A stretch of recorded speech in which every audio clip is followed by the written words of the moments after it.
positive about my coaching situation. It's in a good place. And yeah, for you guys, I'll have a coach in place in the Australian Open. So yeah, just to expand on that, you've obviously made your decision. Did you make it on the basis of the trials that you were doing at the National Tennis Centre?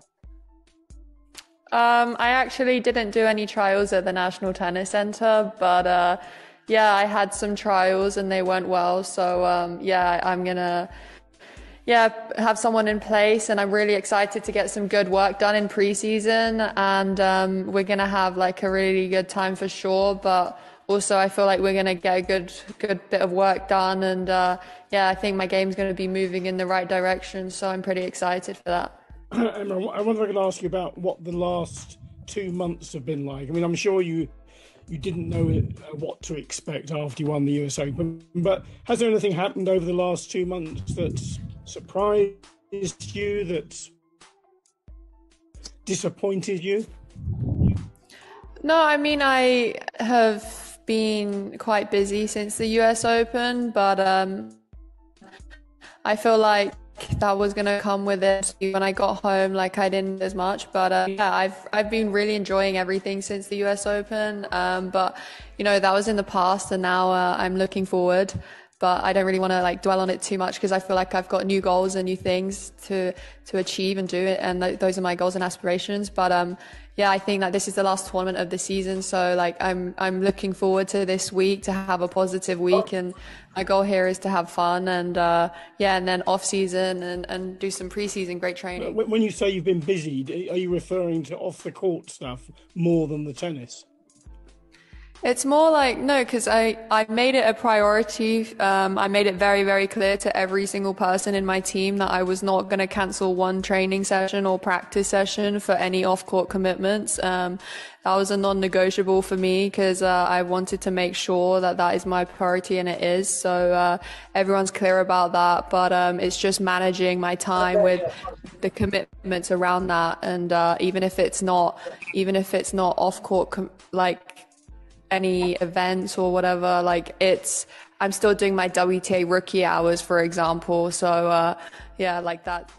Just on the coach, I mean, are you in touch with whoever your new coach is this week, and when will you officially start working? I think I'll start working, well, I'll have some time off after this week just to reset at the end of the season and reflect on what a year it's been. It's been quite a roller coaster in terms of like where I started to where I'm finishing, but in the pre-season, when I start at the end of this month, we'll put some good work together, and that's probably when I'll first get on court again. And yeah, in the meantime, I'm just feeling good about things and where it's going. Hi, Emma. Just include, you said how tired you're feeling, just to see if you've managed to get away from the courts, managed to relax, and just done anything special to try and get away from tennis in the last few days. No, I mean, after Cluj, like I wasn't very well, and I definitely like just had to rest a little bit, and I was at home resting, and then I decided to come here because I was feeling better, and I just didn't want to miss a tournament really. Like I just really excited to play and compete, because I haven't really in the beginning of the year I felt I missed a lot, so that really brought me here. But yeah, I did have some time after Cluj to just try and recover. Hi Emma, I just wanted to ask you, you're obviously experiencing a lot of firsts right now. Your top seed this week, what does that feel like in a tournament like Linz, which is quite has a good history, and feel like Simona Halep, etc.? Yeah, I mean, it's cool, but I haven't really looked at seedings. I never looked at seedings, even when I was unranked, unqualified, playing a seed in a tournament. It meant nothing to me, so I'm sure it means nothing to the other players as well. It's just as much motivation, if not more, to take out a seed. So yeah, I mean, I'll definitely go out there, and I just really want to have fun this week and try and enjoy it, because it's the last one of the season, and I feel like I'm really like just in a positive mind space. So yeah, I'm feeling good about things.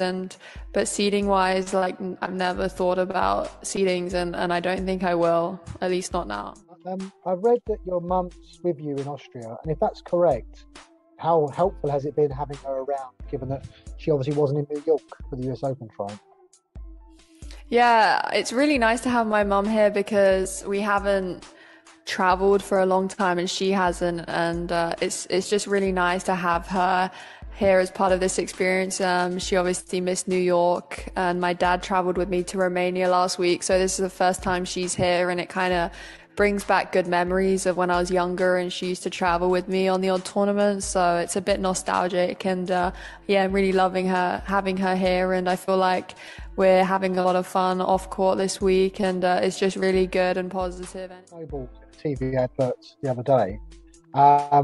This was the Sports Direct thing that you filmed probably a couple of weeks ago. Did you meet Jack Grealish and Jessica Ennis-Hill? Because they were all part of the advert. Were you able to chat to them as part of the promo?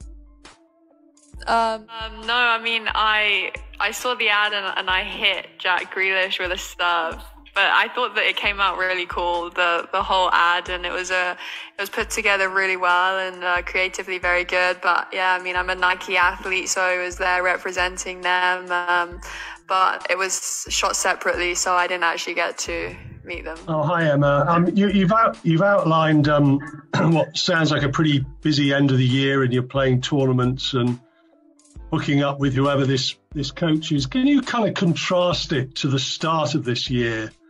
Where you are now compared to this last sort of very busy few months of the year compared to the first 3 months of this year? Yeah, so January, February, March, I didn't pick up a tennis racket, really. Only at March the 18th was my first session on court in 2021. And for January, February, March, I was literally just sat on my desk staring at a wall for 9 hours a day. So I feel like where I am now, I just need to really take it all in and enjoy, because looking back at how far I've come,